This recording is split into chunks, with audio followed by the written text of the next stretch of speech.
네, 잘 나오셨습니다. 오늘 세 번째 주 공부 시작하도록 하겠습니다. 우리 옆에 계신 분한테도 한번 인사해 주세요. 열심히 배워봅시다. 한번 인사해 주세요. 열심히 배워봅시다.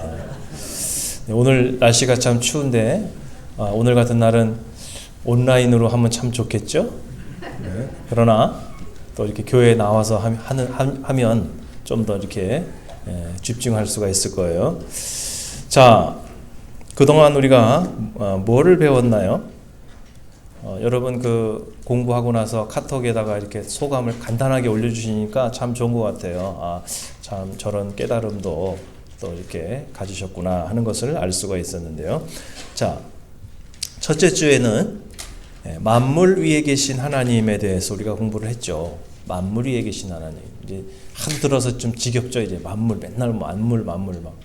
자, 그런데 도서 1과에서 4과 내용을 통해서 우리의 신앙이 아무리 마셔도 계속 목마른 야곱의 우물 같은 종교생활, 그것이 아니고 만물 위에 계신 하나님을 발견하고 초점을 맞추어서 살다가 보면 상황에 따라서 업앤다운이 심한 흔들리는 그런 믿음이 되지 않고 담대하게 이렇게 흔들림 없이 나갈 수 있겠다.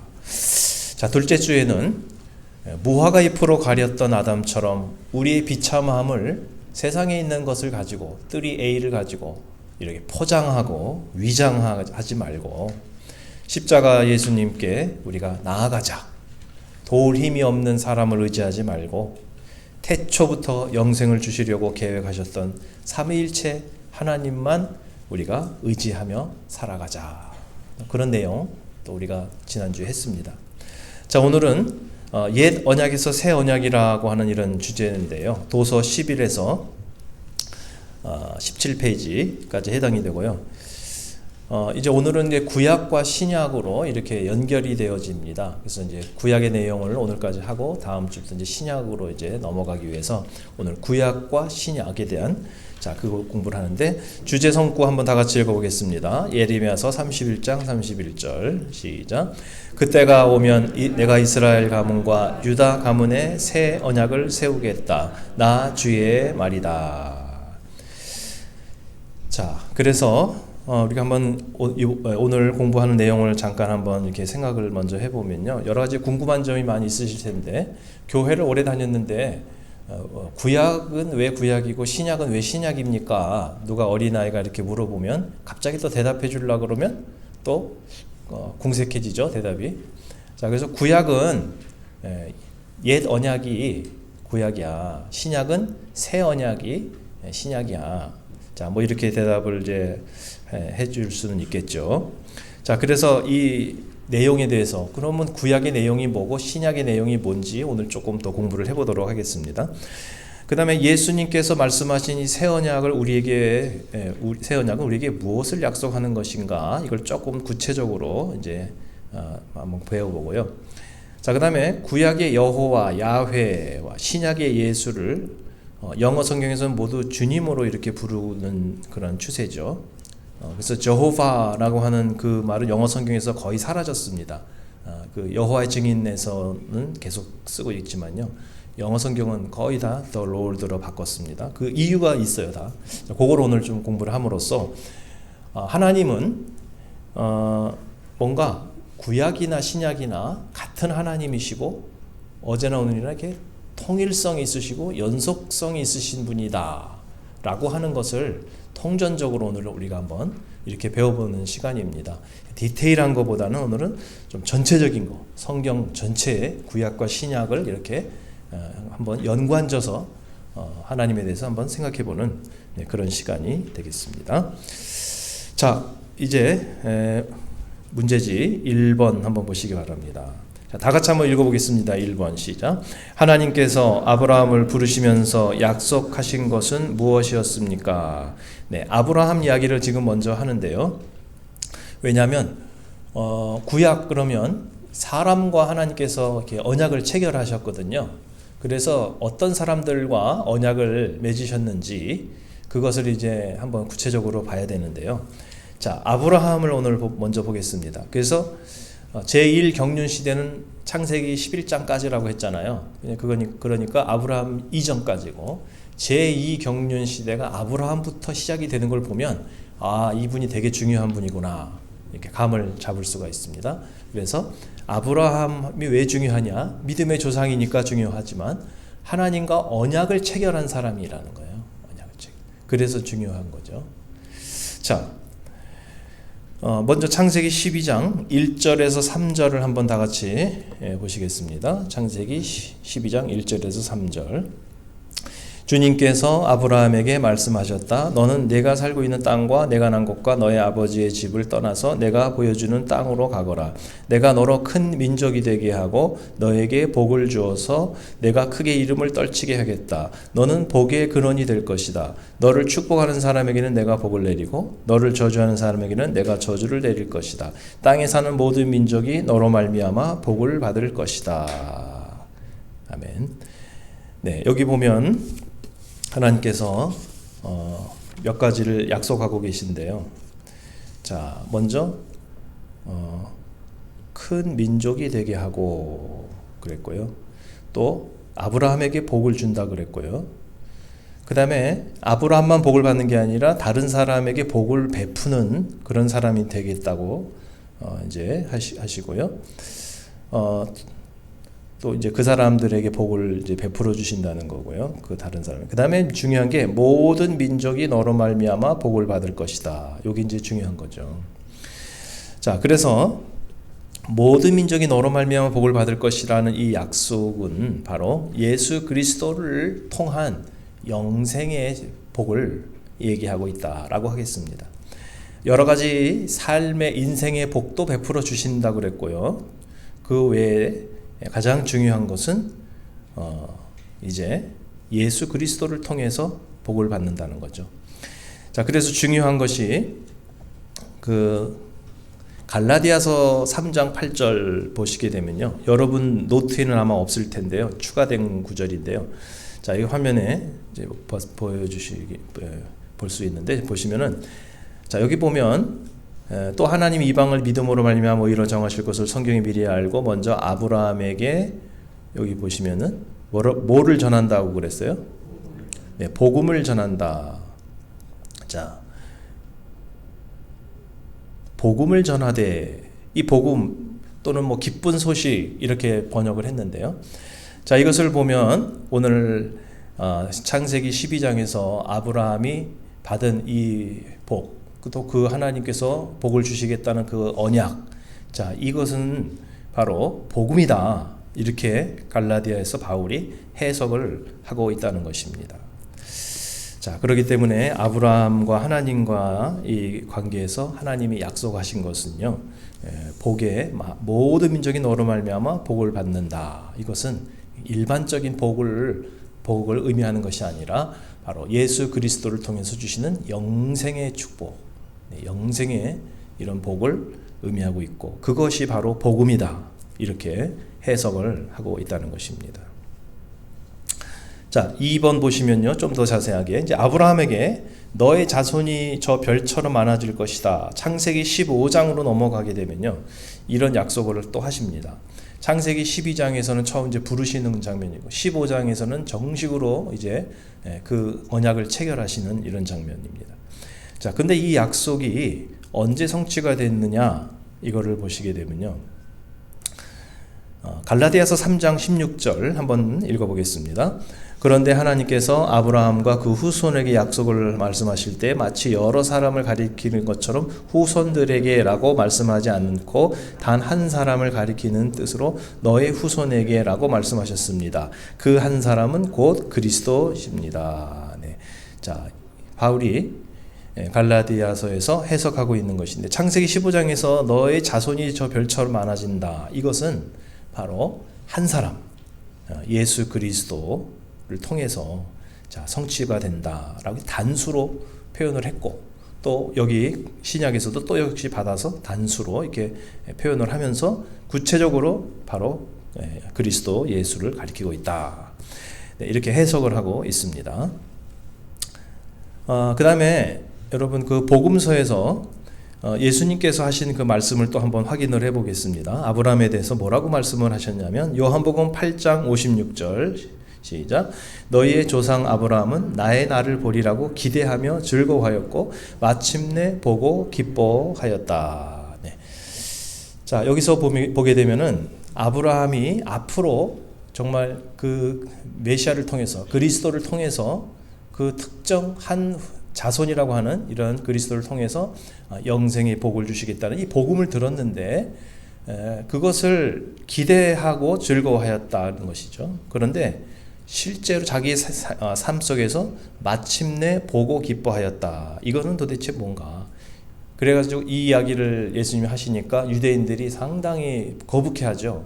아니 뭐 예수님 나이가 40도 안 되신 분인데 아브라함 그거 언제 만났냐? 이건 말도 되지 않는다 하면서 상당히 거부 반응을 일으켰던 말씀인데 이게 다른 것이 아니고 아브라함이 이삭을 하나님으로부터 받게 되죠. 그래서 독자 이삭을 또 모리아산에서 드리게 되고요.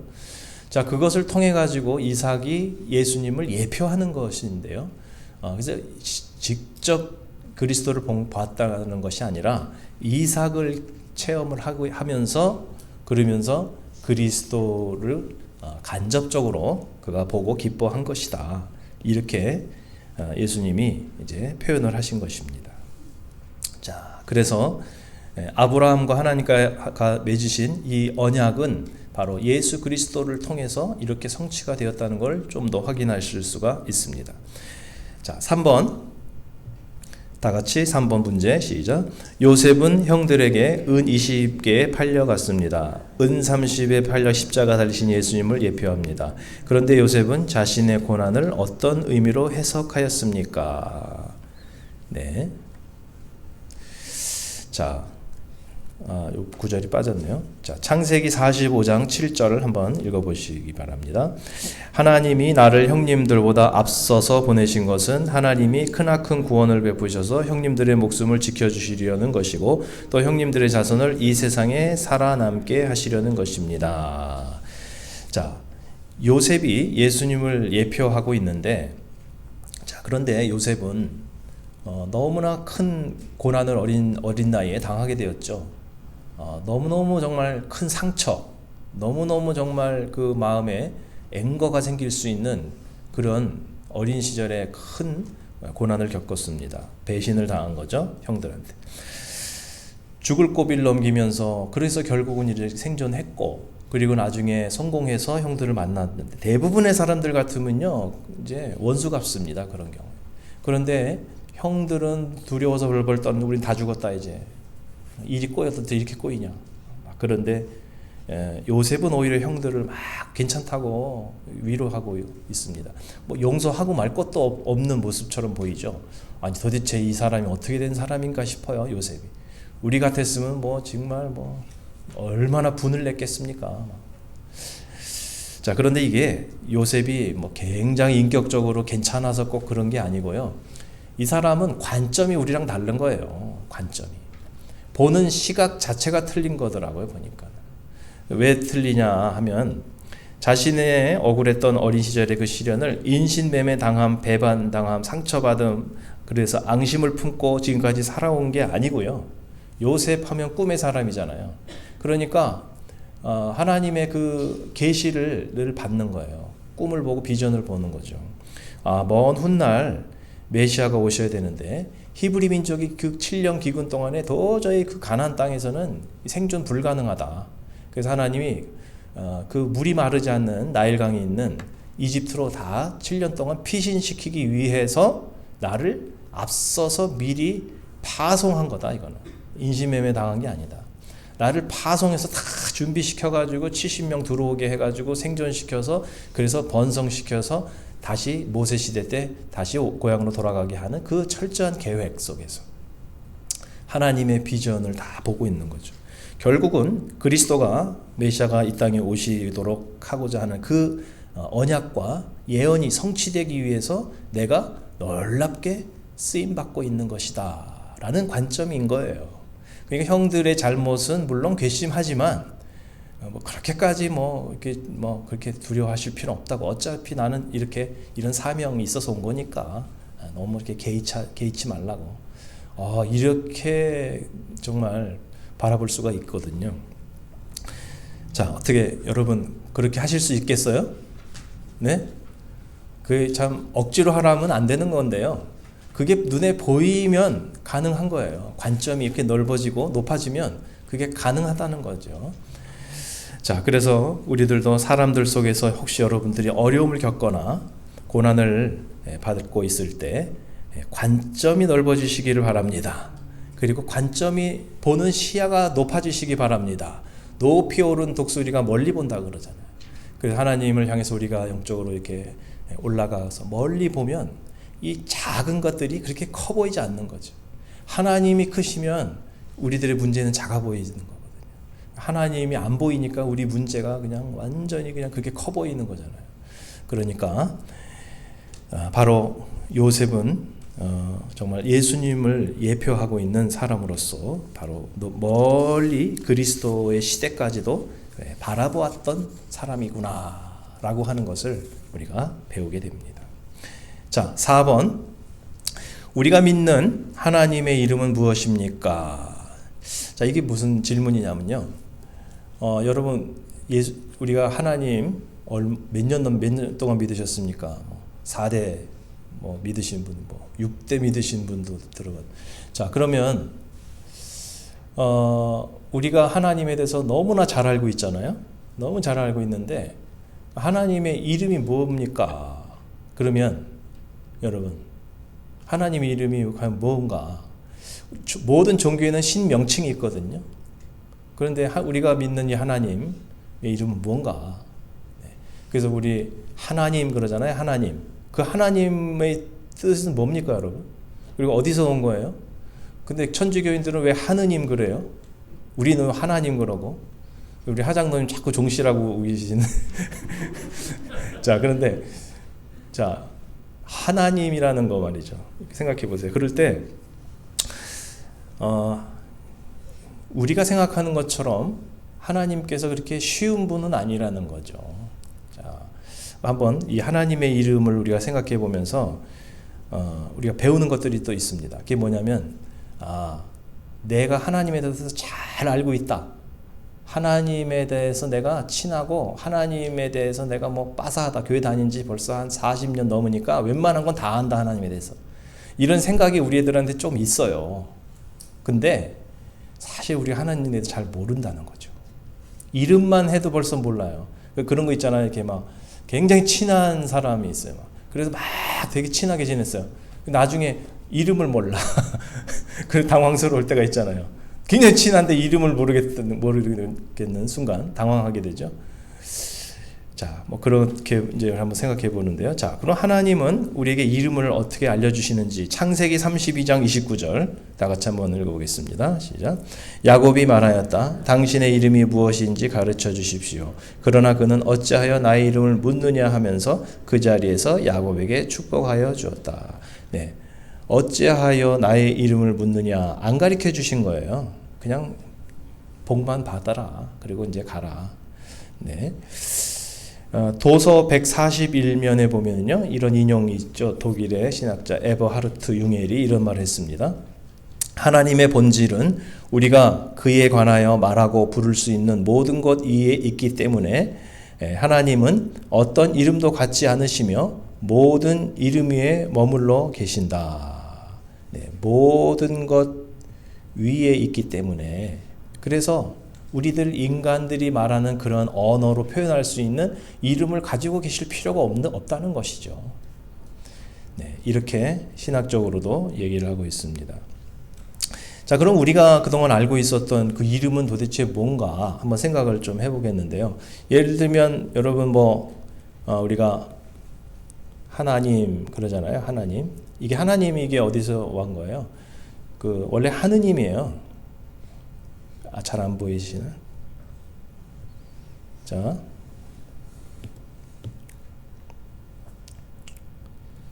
원래 하느님이죠, 하느님. 근데 이게 하늘에서 온 거죠, 하늘님인데, 아들님 그럴 때 이게 리을 탈락해서 아드님 이렇게 되잖아요. 아드님. 그것처럼 하늘님, 천지신명 하늘님인데 하느님. 그래서 가톨릭은 토착화를 선택한 거고요. 하느님으로. 그다음에 이제 그 중국에서는 그 황제가 중요하니까 상제. 하나님을 상제라고 이렇게 상제. 위에 계신 왕 이렇게 표현을 한 거고요. 우리는 왜 하나님이냐?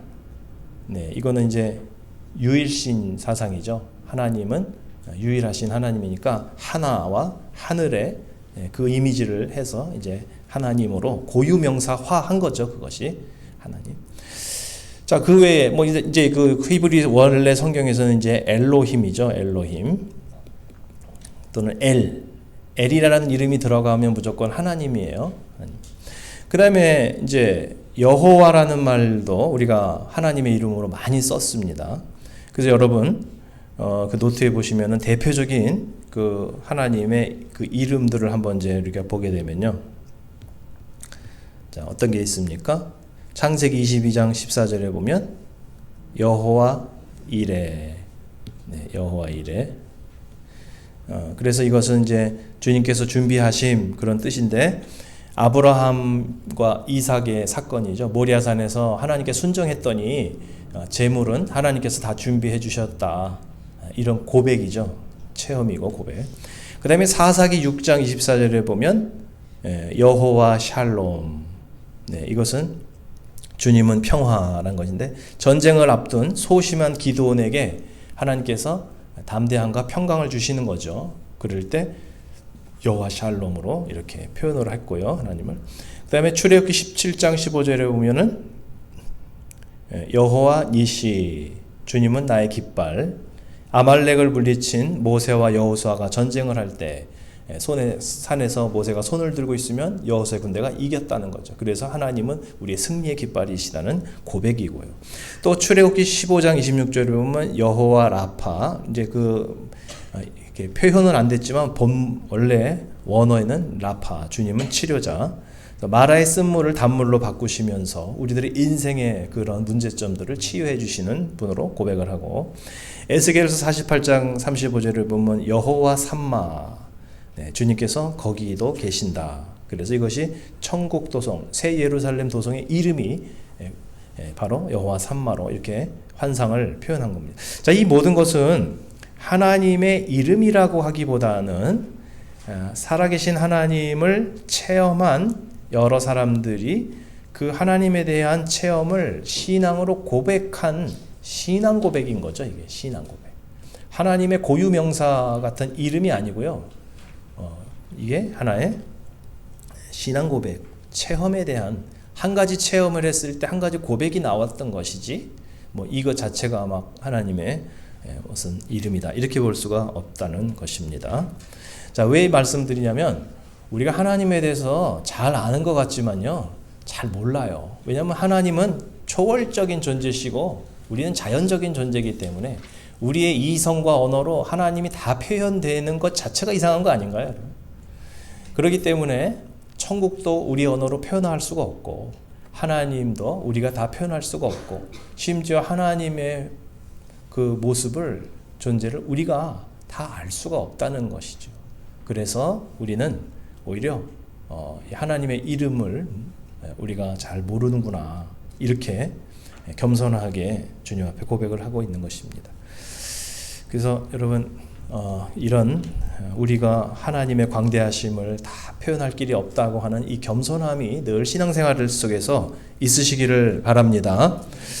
그 다음에 5번 시작. 하나님께서 모세에게 이름을 말씀하셨습니까? 그런데 이제 모세가 아주 좀 특이한 체험을 하게 됩니다.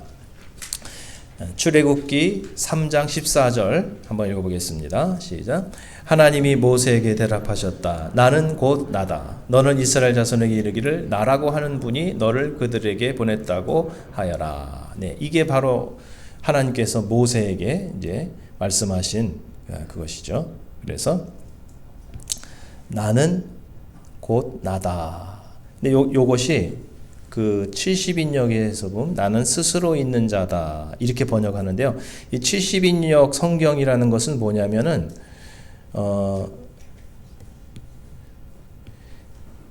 그리스어로 번역한 구약 성경입니다. 이제 왜 그러냐면 구약 성경은 히브리어로 기록이 되어져 있는데 해외 동포들이 많아졌어요. 디아스포라가. 그래서 이제 그리스 지역의 문화권에서 살아가고 있는 우리 뭐 미국의 우리 자녀들이 영어권에 살아가고 있는 것처럼 그래서 이제 그들의 언어로 이걸 번역을 해줄 필요가 생겼어요. 그런 신약 성경이 그리스어이기 때문에 구약을 그리스어로 그 당시에 어떻게 히브리어를 그리스어로 번역했는지를 보면 신약 성경을 연구하는데 상당히 도움이 됩니다. 그래서 70인역 성경이 매우 중요한 성경으로 간주가 되는데요. 거기서는 나는 곧 나다 이거를 나는 스스로 있는 자다 이렇게 번역을 했습니다. 그래서 이 나는 곧 나다 그것은 히브리어로 원래는 자, 이거 다시 흰색으로 할게요. 잘 보이시게. 자, 히브리어로 어떻게 써 있냐면 예아흐 그 다음에 아셀 예아흐 이렇게 되어 있는데요. 이 예아흐라고 하는 것은 I am 그런 비동사입니다. 비동사. I는 사실 없는데 그게 이게 1인칭이기 때문에 I am who 이건 이제 관사절이고요. 그 다음에 who I am. 그래서 영어 성경에서 이렇게 많이 번역하죠. I am who I am, I am that I am. 뭐 이렇게 번역을 많이 하고 있습니다. 그러니까 쉽게 우리말로 이제 새 번역에서는 이렇게 번역을 했어요. 나는 나다. 나는 곧 나다. 자, 이게 도대체 뭘까요? 그래서 우리는 이것을 가지고서 이제 이게 3장 15절에서는 그것을 이제 여호와로 번역을 했고 그 이후로 이제 하나님의 이름을 여호와로 이렇게 알게 되는 거죠.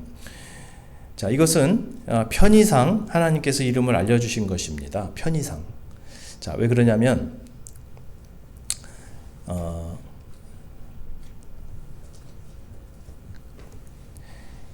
여러분 도서 141면에 보면은요 김용규 박사가 쓴 그 인용 구절이 있는데 자, 뭐라고 하는지 한번 제가 읽어드릴게요. 신에게는 이름이 없으며 또 있을 수도 없다.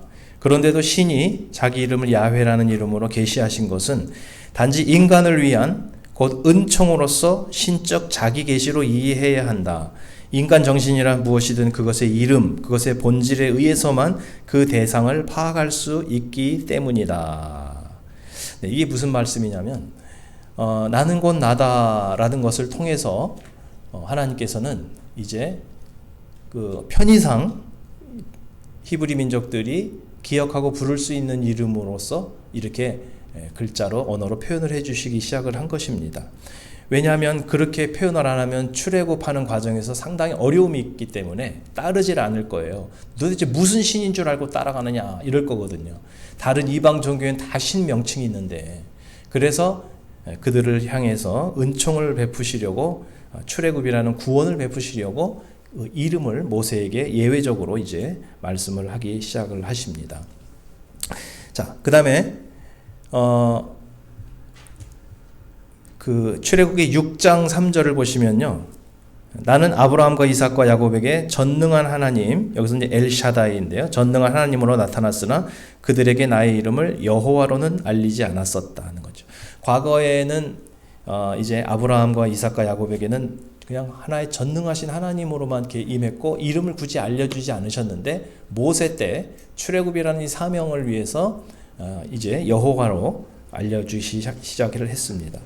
자, 그래서 이 여호와라는 그것에 대해서 우리가 생각을 해보면요, 그 발음이 상당히 그 좀 애매한데 그 왜 그러냐면요, 히브리어는 이렇게 자음만 있고요 모음이 없습니다. 자음만 있고 모음이 없어가지고 이것을 딱 이렇게 지금 현대 이스라엘 그 문자가 그렇거든요. 자음만 있어요. 그럼 자음만 있는데 어떻게 읽습니까? 우리나라는 자음과 모음이 다 이렇게 있잖아요. 그래서 읽는데 어떻게 읽냐면 그 형상을 딱 보면 그냥 그 단어인 줄 다 아는 거예요. 그냥 굳이 모음이 없어도 딱 보면 아 저게 어떤 단어구나. 그냥 그렇게 약속이 된 거예요. 그렇기 때문에 자음이 필요가 없고 그냥 다 구전에 의해서 그렇게 다 발음을 하는 거죠. 그런데 여기서 이제 하나님께서 나는 나다, 곧 나다라고 할 때 그것이 다음 절에서 이제 여호와로서 이름화되기 시작하는데, 자 이게 바로 그 하나님의 이름을 표현한 네 가지 히브리어 단어입니다. 그래서 이거를 신성 사자라고 하는데요. 거룩한 이 네 개의 자음이죠. 그리고 이걸 어떻게 읽어야 되느냐? 어떻게 읽어야 되는지 아무도 몰라요. 왜냐하면 오랫동안 그냥 구전으로만 이렇게 왔어요. 모음이 없었습니다. 그러다가 이 7세기경 유대인 학자들이 거기다가 이제 모음을 붙이기를 시작했습니다. 자, 그래서 이거를 그러면 어떻게 읽었습니까? 안 읽었어요. 성경에서 이 구절이 나올 때마다 너무 거룩한 이름이기 때문에 이거를 감히 소리내서 읽지를 않고 대신 다른 단어로 읽어버렸습니다. 이거를. 뭐를 어떻게 읽었냐면 아도나이라고 읽었습니다. 아도나이. 뜻은 주님 그런 뜻입니다. 영어 성경에서는 the Lord 이렇게 번역을 하죠. 그래서 아도나 이 구절이 나오면 붓도 새로 이렇게 빨아가지고 깨끗하게 해서 다시 이렇게 필사를 하고요. 그다음 좀 있으면 한 절도 안 가서 또 나오거든요. 그러면 새로 또 붓을 다 빨아가지고 새로 이렇게 필사를 하고 이렇게 했습니다. 그리고 성경을 낭독할 때는 안 읽었어요. 그냥 안 읽고 그냥 아도나이 이렇게 읽었습니다. 그러니까 이게 정확한 발음이 뭔지를 몰랐던 거예요. 자, 그러다가 이제 그 한 16세기 정도, 네, 그때 이제 와가지고 이걸 이제 여호와라고 이렇게 부르기를 시작을 했는데요. 그러면 그때는 어떻게 불렀느냐, 이게 좀 여러분 이해하기가 좀 복잡할 수도 있는데 좀 쉽게 설명을 드리면 이런 식으로 했습니다. 자, 여기 보면 이제 이게 그 하나님의 그 이름으로 이 네 개의 그 자음만 전해지는 거죠. 그 히브리어를 이제 영어 음가로 이렇게 한 거예요. 그 다음에 아도나이라고 하는 것을 대신 이제 읽었다 그랬잖아요. 그러니까 도대체 나중에는 이 사람들이 도대체 이걸 어떻게 읽어야 될지 모르는 거예요. 그래서 한 16세기경 그때 사람들이 이렇게 하자. 여기서 모음을 다 따오자. 그래서 여기 A, O, I 이걸 따와서 여기다가 이렇게 대입을 하는 거예요. 이렇게 대입을 해가지고 요 자음은 그대로 사용해서 그래서 야호. 근데 이게 W가 이게 그 나중에 그 이게 발음을 이게 V로 이렇게 이제 영어권에서는 하게 되겠죠. 또 Y도 J로 발음하고. 그래서 야호와 이렇게 이제 부르기 시작을 했고요. 그리고 영어권에서는 이거를 제호바라고 이렇게 부르기 시작한 것입니다. 근데 이제 계속 신학이 발달하면서 이 야호와 또는 제호바라는 발음이 사실 근거가 없다는 걸 자꾸 알게 된 겁니다. 그래서 지금 현대에서는 대부분의 영어 성경은 이걸 다 없앴고요. 그냥 the Lord, 아도나이 이거를 the Lord로 이렇게 이제 한 겁니다.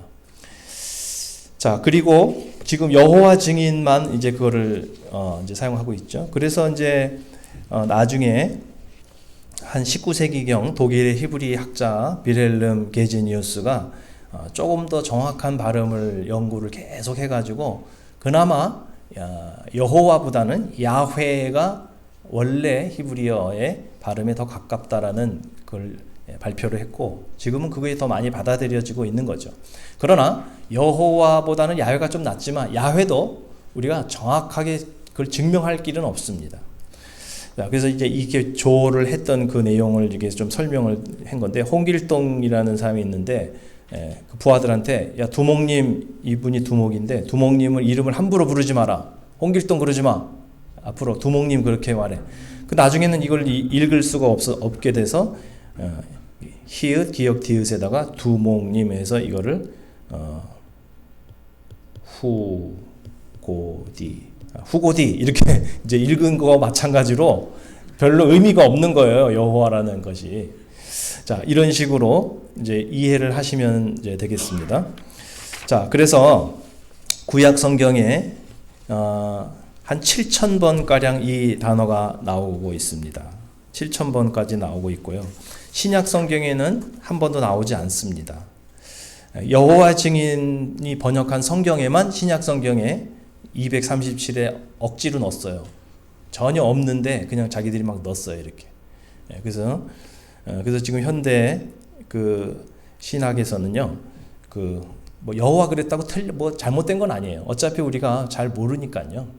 중요한 것은 뭐냐면 결론은 하나님은 초월적 존재이시기 때문에 이름이 없으시지만 또 이름이 필요치도 않으셨지만 우리를 배려해서 우리로 하여금 출애굽의 구원의 역사를 이루시도록 모세에게 이렇게 은총을 베푸셔서 이름을 이렇게 알려주신 것이다. 그리고 그 이름의 근거는 나는 스스로 있는 자고 나는 나다. 이름이 필요 없는 초월적 하나님으로서 그렇게 말씀을 하셨고 그걸 그냥 이름으로 써라. 이렇게 이제 하신 것이다. 라는 결론입니다. 자, 이것을 보면서 우리가 깨닫는 것은 뭐냐면 하나님께서 우리를 이렇게까지 구원하시고 싶어서 우리를 배려해 주시고 우리에게 이렇게 맞춰주시는구나. 우리의 수준에 맞춰주시는구나. 이름도 필요 없으신 분인데 이름까지 만들어가며 사람들에게 이렇게 계시해 주시는구나 하는 것을 우리가 배우게 되고요. 그것을 통해서 하나님의 이 사랑을 다시 한번 느끼게 됩니다. 그렇기 때문에 우리는 이거를 적용해 볼 때 말이죠. VIP들을 우리들의 수준에서 자꾸 이렇게 바라보면 안 되는 것 같더라고요. 엉뚱한 소리하고 엉뚱한 세계관을 갖고 인생관을 갖고 살아가는 그들의 수준을 우리가 그냥 이해해 줘야 돼요. 그게 맞아서가 아니고 그분들은 당연히 그렇게 생각할 수밖에 없겠구나. 네, 이렇게 생각을 하고 만일에 나도 하나님의 은혜가 없었다면 똑같이 저렇게 살아갈 텐데 뭐. 그러니까 때로는 답답하고 화가 나도 하나님이 우리에게 이렇게 맞춰주셨던 것처럼 우리들도 그들에게 맞춰주는 거죠. 끝까지 맞춰주고 이해해주고 우리가 성육신에서 그 밑으로 내려가야 되는 거죠.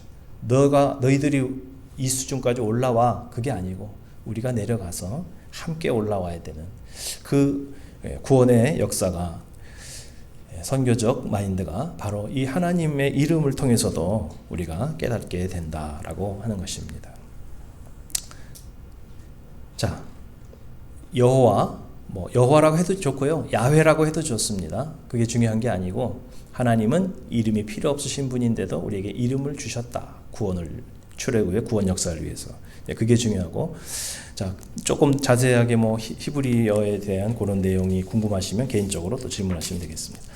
자, 6번 요한복음에 보면 예수님께서 나는 뭐다라고 그렇게 표현하는 장면이 여러 번 나옵니다. 대표적인 게 이제 거기 7번 나오고 있는데요. 그리스어로 에고 에이미, 에고는 나라는 거고요. 에이미는 I am 그런 뜻이에요. 에이미는 비동사예요. 근데 아까 말씀드린 출애굽기에 나는 나다 할 때 그 하나님의 이름이 거기서 나왔는데요. 나는 나다라고 할 때 그것도 그리스어로 번역할 때 에고 에이미 이렇게. 그러니까 예수님께서 나는 뭐다 생명의 떡이다 세상의 빛이다 이렇게 말씀하시니 그게 아무 의미 없이 하신 게 아닌 거죠. 그게. 바로 하나님께서 나는 나다라고 말씀하신 거랑 똑같이 하신 거예요. 똑같이. 자, 그러면 한번 보겠습니다. 6장 3절에서 하나님께서 주님께서 자, 뭐라고 하셨죠? 네, 생명의 떡. 자, 8장 12절에서는 세상의 빛. 그 다음에 10장 7절 양의 문. 숙제들 잘 해오셨네요. 자, 그 다음에 10장 11절 선한 목자. 자, 그 다음에 11장 25절 부활, 또 생명. 그 다음에 14장 6절 길이요 진리요 생명. 그 다음에 15장 1절 네, 포도나무. 자, 이렇게 주님께서 당신을 계시하셨는데 구약의 여호와가 하나님께서 I am that I am 하셨듯이 주님께서도 에고 에이미 이렇게 하셨다는 겁니다. 뭐 여러분 그 노트에는 없지만 또 추가적인 이런 그 구절을 하나 거기다 적어 놓으시자면은 요한복음 8장 28절에도 보면 그러면 예수께서 그들에게 말씀하셨다. 너희는 인자가 높이 들려 올려질 때야 내가 곧 나라는 것과 또 내가 아무것도 내 마음대로 하지 아니하고 아버지께서 나에게 가르쳐주신 대로 말한다는 것을 알게 될 것이다. 내가 곧 나라는 것. 이게 뭐예요? 네, 예수님께서 바로 여호와 야훼 하나님이시고 그리고 예수님께서 바로 그 구약의 그 하나님과 삼일체 동일한 하나님이시다는 이런 계시를 말씀하고 있는 거죠. 뭐 여기서 에고 에이미 이렇게 하신 거예요. 근데 뭐 별거 아닌 것 같지만 이게 다 주님은 구약과 신약에 이렇게 연결져서 말씀을 하고 계신 것이다라고 하는 것입니다. 자, 그 다음에 7번 구약의 메시아 하나님이 신약의 그리스도 예수님과 동일한 분이라는 것을 여러분은 믿습니까? 추가적인 이제 성경을 제가 좀 거기다 적어놨습니다. 이사야서 43장 10절 개정 성경으로 보시면 다 같이 나 여호와가 말하노라 너희는 나의 증인 나의 종으로 택함을 입었나니 이는 너희가 나를 알고 믿으며 내가 그인 줄 깨닫게 하려 함이라 나의 전에 지음을 받은 신이 없었느니라 나의 후에도 없으리라 내가 그인 줄 이렇게 말씀을 하셨고요. 여기서 보면은 나의 전에 지음을 받은 신이 없었느니라 후에도 없으리라. 이게 바로 유일신이죠. 유일신. 그래서 우리는 하나님이죠. 하나님.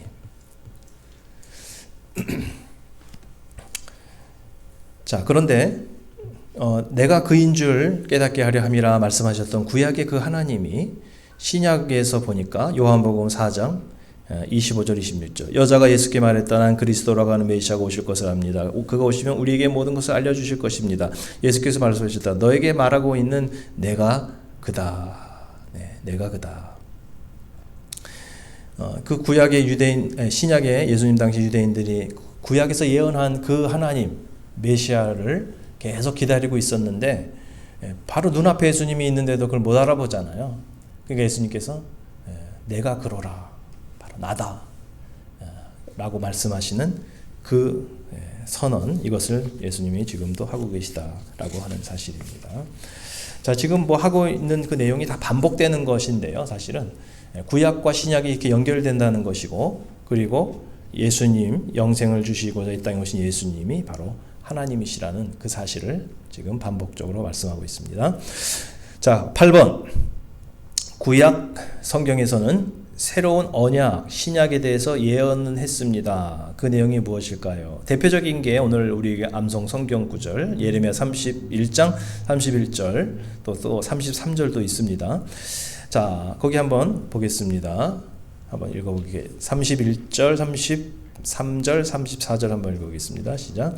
그때가 오면 내가 이스라엘 가문과 유다 가문에 새 언약을 세우겠다. 나 주의 말이다. 그러나 그 시절이 지난 뒤에 내가 이스라엘 가문과 언약을 세울 것이니 나는 나의 율법을 그들의 가슴속에 넣어주며 그들의 마음판에 새겨 기록하여 나는 그들의 하나님이 되고 그들은 나의 백성이 될 것이다. 나 주의 말이다. 그들이 다시는 각기 이웃과 형제를 가리켜 이르기를 너는 여호와를 알라 하지 아니하리니 이는 작은 자로부터 큰 자까지 다 나를 알기 때문이라.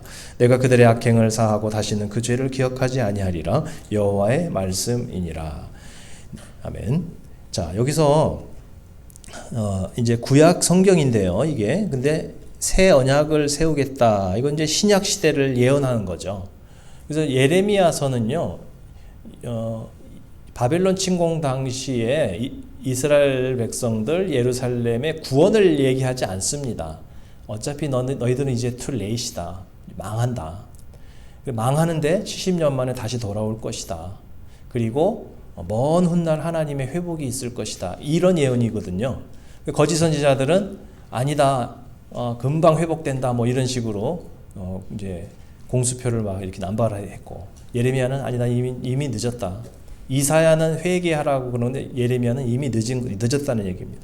그래서 이제 새 언약을 얘기를 하는 거죠. 예레미야는. 자, 그래서 이 새 언약, 신약 시대의 이 은혜를 구체적으로 이렇게 말씀하는데, 첫째, 율법을 그들의 가슴속에 넣어주며, 네. 그래서 우리가 마음으로 믿어 의에 이르고 입으로 시인의 구원에 이른다. 이런 과거의 그 유대인들의 말씀이라는 것은요, 이렇게 손에다가 붙이고 머리에다가 붙이고 다니는 거죠. 근데 신약은 마음으로 그 말씀을 영접하는 거죠. 그게 다른 거죠, 여러분.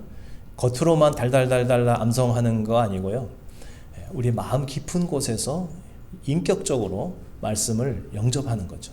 교제하는 거죠. 왜냐하면 말씀이 경전이 아니라 말씀이 하나님이시니까, 예수님이시니까. 그러니까 그 마음 속에 있는 거죠. 자, 그래서 히브리서 10장 16절 한번 보시게 되면요. 주께서 이르시되 그날 후로는 그들과 맺을 언약이 이것이라 하시고 내 법을 그들의 마음에 두고 그들의 생각에 기록하리라 하신 후에. 네, 히브리서 10장 16절. 그래서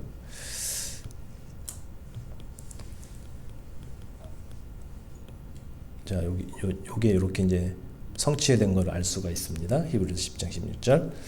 자, 그다음에 34절을 보시면은 다 나를 알기 때문이라 그랬고요. 이제 하나님과 인격적 그 교제를 한다는 거죠. 인격적인 교제. 하나님을 체험하는 거죠, 이제.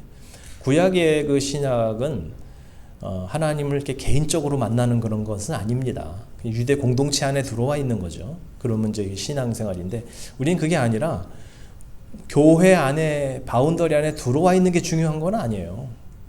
그게 중요한 게 아니고, 이게 하나님과의 관계잖아요. 우리는 관계. 그래서 물론 이제 우리가 자꾸 이제 교회로 이렇게 오게 해야 되지만은, 그러나 중요한 것은 교회 안에만 있고 10년, 20년, 30년 교회는 다니는데 주님과의 이런 인격적 관계가 없는 사람들이 너무 많거든요. 그래서 하나님과의 이런 사귐, 생명의 교제고요. 그 다음에 34절 어디에 보면 그 죄를 기억하지 아니하리라. 네, 그래서 십자가 구속으로 죄사함 받는 이런 일이 바로 새 언약의 내용임을 이미 예레미야는 예언을 했습니다.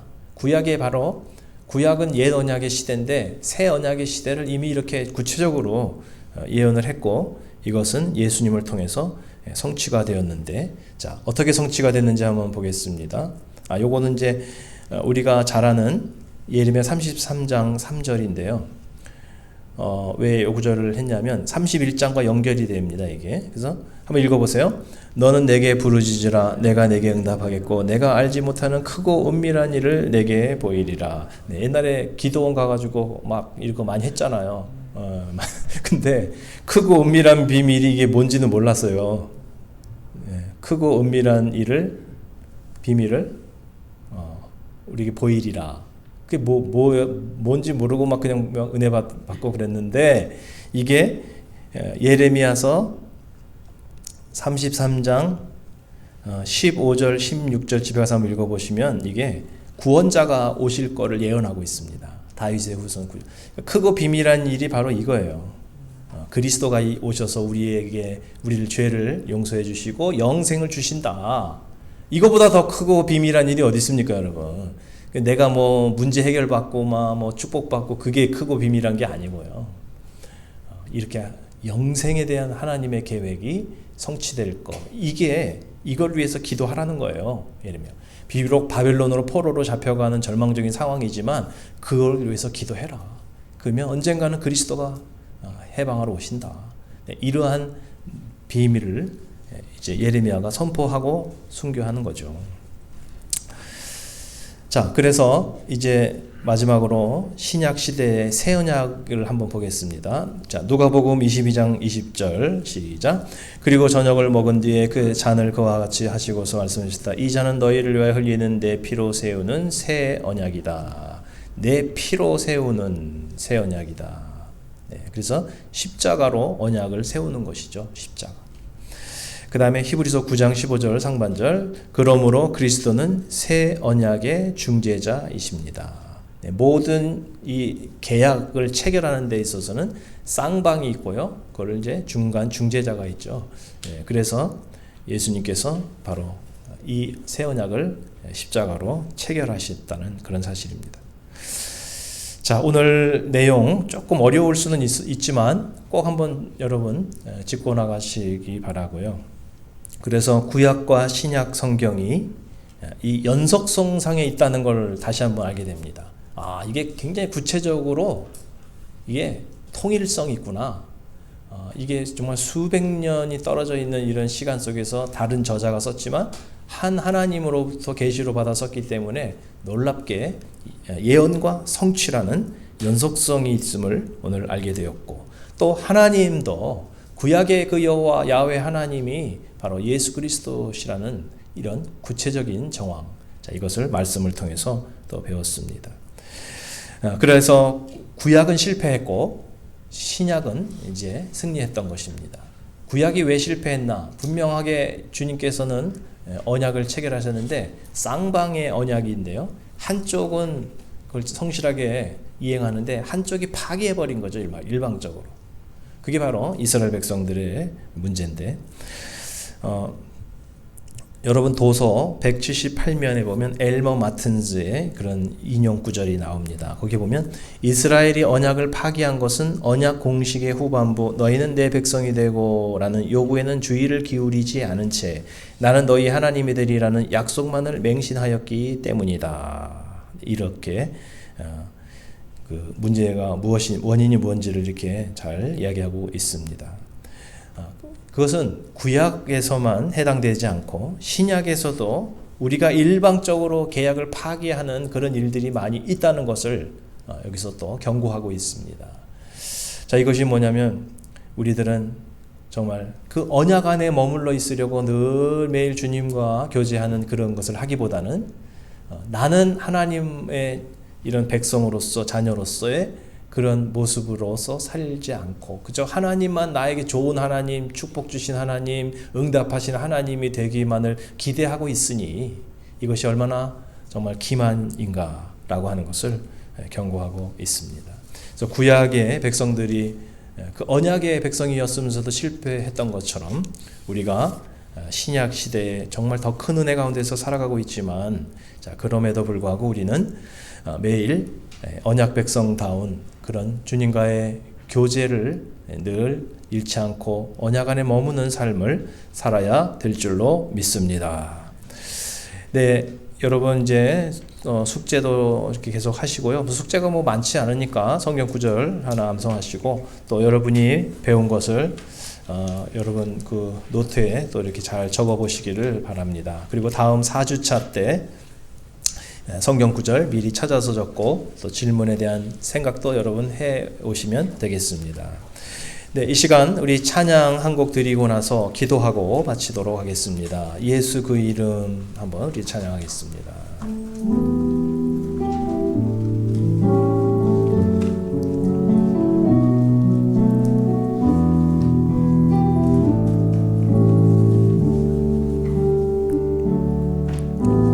예수 그 이름 나는 말할 수 없네. 그 이름 속에 있는 비밀을, 그 이름 속에 있는 사랑을, 사랑을 말할 수 없어서 그 풍부한 표현 못해서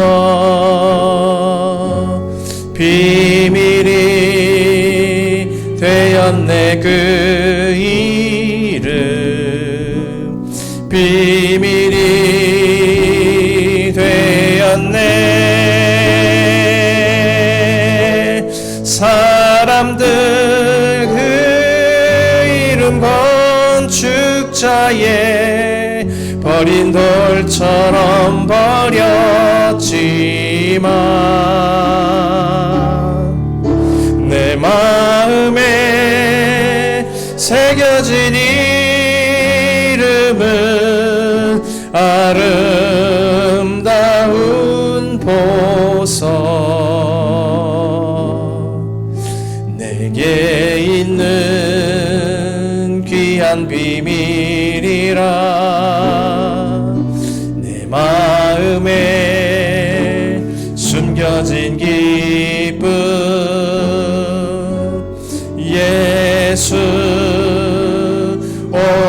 그 이름 나는 말할 수 없네. 그 이름의 비밀을 그 이름의 사랑을.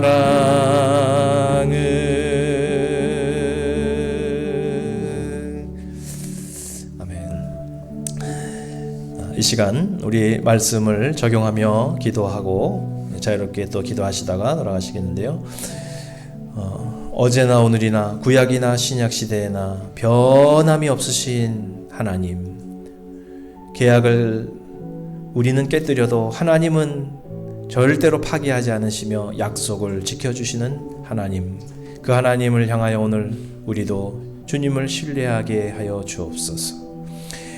하나님의 존재를 내가 안다라고 자신하는 이런 교만에 빠지지 않게 하시고, 나의 체험과 지식 안에 하나님을 가두지 않게 하시고, 하나님은 정말 비밀에 계신 분, 그 하나님을 저희들 겸손하게 순종케 하여 주시옵소서. 예수 그리스도께서 성취하신 이 놀라운 구원의 언약 안에 저희들 늘 머무는 신앙 되게 하여 주시고, 우리는 하나님 앞에 순종하지 않으면서 하나님만 나에게 좋은 하나님이 되라고 강요하는 이런 어리석은 신앙생활을 하지 않게 주여 도와주시옵소서. 우리 다같이 통성으로 이 시간에 기도하시다가 돌아가시겠습니다. 살아계신 하나님 아버지, 오늘 주여 저희들도 하나님에 대해서, 하나님의 그 옛 이스라엘 백성들과의 언약 가운데 아브라함을 부르시고 모세를 부르시고 수많은 사람들을 하나님께서 은혜를 베풀어 주셨던 이 하나님을 생각하며 기도합니다. 그 하나님이 정말 이 세상에 새로운 언약을 성취하시기 위해서 예수 그리스도께서 이 땅에 오셔서 구원의 이름을 우리에게 주셔서 천하인간의 구원을 얻을 만한 다른 이름이 없고 바로 예수 그리스도를 통하여서 구원 얻고 또 그 영원한 생명을 얻으라고 주님께서 이렇게 은혜 베풀어 주시니 감사합니다. 변함이 없으신 하나님의 그 사랑과 신실하심 가운데 주여 저희들의 이러한 우리들의 연약한 모습을 주님을 의지하며 오늘도 나갑니다. 내가 하나님을 안다라고 생각했고 하나님에 대한 지식이 있다고 생각했는데 이것이 얼마나 무의미한 것이고 어리석은 것인지를 다시 한번 깨달았습니다. 하나님은 비밀이시오 광대하신 하나님, 우리가 헤아릴 수도 없으신 하나님, 이름도 필요 없으신 하나님이신 것을 저희들이 생각해 볼 때, 그럼에도 불구하고 우리를 어떻게든지 구원해 보시려고 이름을 주시고 또 저희들에게 이렇게 은혜를 베푸신 하나님 감사합니다. 예수 그리스도께서 성취하신 이 구원의 언약 가운데 저희들 늘 머물러 있게 하시고 언약 백성다운 삶을 저희들도 살아갈 수 있게 도와주시옵소서. 성령님, 저희들도 하나님 앞에 순종하며 살아갈 수 있게 도와주시고 그리스도 안에 늘 머물러 살아갈 수 있게 주여 도와주시옵소서. 우리는 내 뜻대로 고집하며 살아가면서 하나님만 나에게 복을 주시고 하나님만 나에게 좋은 하나님이 되라고 기대하는 어리석은 저희들의 이런 모습을 주 용서하여 주시옵소서. 아버지 하나님, 오늘도 주님 앞에 애들이 배운 말씀을 생각하며 살아가게 하시고 구약시대와 신약시대를 통하여서 변함없이 오늘 우리를 사랑하시고 은혜 베풀어 주신 하나님 앞에 하나님, 오늘도 주님 기도하며 나아가는 저희들 되게 하여